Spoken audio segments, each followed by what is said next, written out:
Hello నమస్తే అండి, ఎలా ఉన్నారు మీరంతా? నేను బాగున్నాను. మీరందరూ కూడా బాగుండాలని మనస్ఫూర్తిగా కోరుకుంటున్నాను. నేను మీ జ్యోతి వ్లాగ్స్కి స్వాగతం. ఇవాళ నేను ఎండ్రాయిలు, గుడ్లు అలాగే స్ప్రింగ్ ఆనియన్స్తో మంచి రెసిపీ అయితే చేసి చూపించాలని ముందుకు తీసుకొచ్చానండి.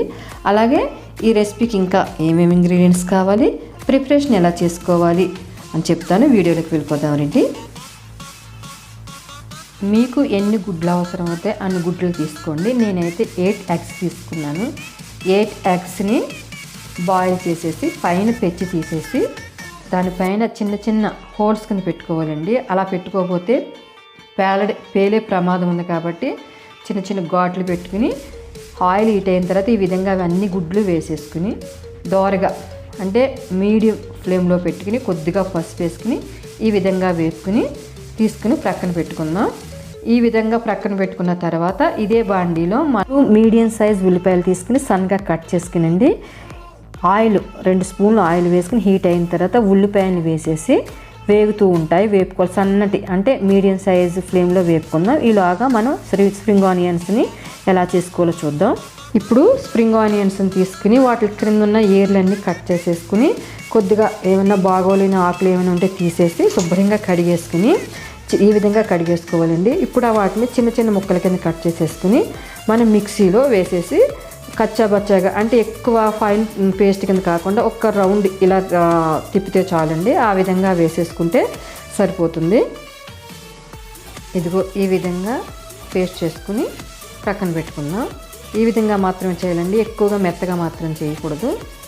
ఇలా చేసుకుంటే సరిపోతుంది. ఇప్పుడు ఉల్లిపాయలు చూద్దాం. ఈ విధంగా వేగాలి. ఉల్లిపాయలు ఎక్కువ మాడనివ్వకూడదు, అలాగని పచ్చిగా తీసేయకూడదు. ఈ కన్సిస్టెన్సీలో ఉంటేనే మనకి కర్రీ అనేది టేస్టీగా రావడం జరుగుతుంది. ఈ విధంగా వేగిన ఉల్లిపాయని మనం మిక్సీ గిన్నెలో వేసుకుని ఉల్లిపాయలు కూడా ఎక్కువ ఏమి నలగక్కర్లేదండి, ఫైన్ పేస్ట్ కింద ఏమక్కర్లేదు. ఒక్క రౌండ్ ఇలా తిప్పేసి సరిపోతుంది. ఈ విధంగా ఉండాలి పేస్ట్ అనేది. ఈ కన్సిస్టెన్సీలో ఉంటే సరిపోతుందండి ఉల్లిపాయ పేస్ట్. ఆ ఉల్లిపాయలు వేపుకుని తీసుకున్న ఆయిల్లోనే మిగిలిన ఆయిల్లో ఇంకో 2 స్పూన్లు ఆయిల్ వేసుకుని స్ప్రింగ్ ఆనియన్స్ని పేస్ట్ చేసి పెట్టుకున్నాం కదా, ఆ పేస్ట్ని కూడా వేసేసి ఒక పెద్ద స్పూన్తో నేను ఉప్పు వేసుకున్నానండి. మా టేస్ట్కి తగ్గట్టు, మీ టేస్ట్కి తగ్గట్టు మీరు వేసుకోండి.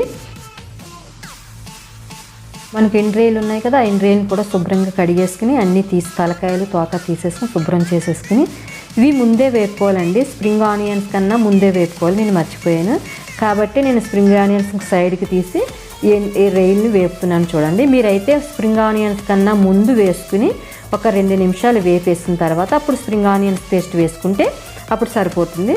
నేను మర్చిపోవడం వల్ల స్ప్రింగ్ ఆనియన్స్ పేస్ట్ని వెనక్కి తీసి ఆ రొయ్యని వేపడం జరుగుతుంది. ఈ విధంగా వేపేసుకున్న తర్వాత నెక్స్ట్ మనం చేయవలసింది ఏంటో చూద్దాం. ఈ విధంగా స్ప్రింగ్ ఆనియన్స్ రొయ్యలు వేపేసుకుని ఈ విధంగా నూనె అనేది బయటకు వచ్చినప్పుడు మనం ముందుగా ఆనియన్స్ని వేపేసుకుని స్ప్రైడ్ ఆనియన్స్ని వేపేసుకుని దాన్ని పేస్ట్ చేసుకున్నాం కదా, ఆ పేస్ట్ని కూడా దీంట్లోనే వేసేసుకుని జస్ట్ అలా వేపేసుకున్నామండి.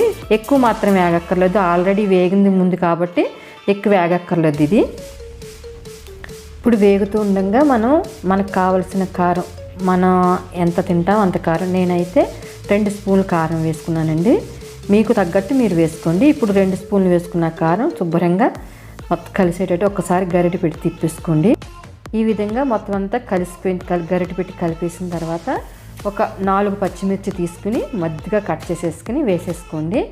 వేసేసుకున్న తర్వాత ఇలా ఒక్కసారి గరిటె పెట్టి తిప్పేసిన తర్వాత ఇప్పుడు రెడీ చేసి పెట్టుకున్న గుడ్డును కూడా వేసేసి ఒక్కసారి ఇలా గరిటెతో తిప్పేసుకున్న తర్వాత వేసుకోవాలి.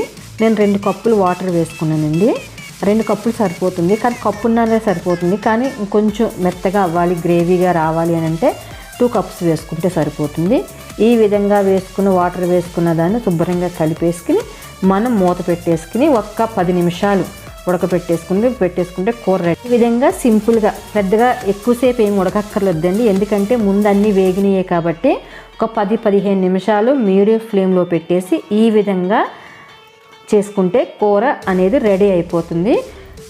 ఎండ్రాయిలు అలాగే స్ప్రింగ్ ఆనియన్స్ గుడ్లతో కలిపిన కర్రీ అయితే రెడీ అయిపోతుంది. ఇప్పుడు మనం ఫైనల్గా కొత్తిమీర వేసేసుకుని రెడీ చేసేసింది.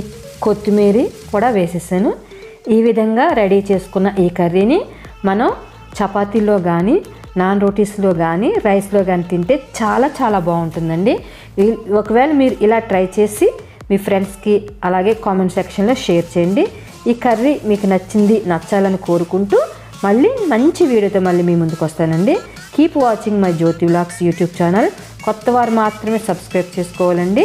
మళ్ళీ మంచి వీడియోతో మీ ముందుకు వస్తాను. నమస్తే అండి, బాయ్, ఉంటాను మరి.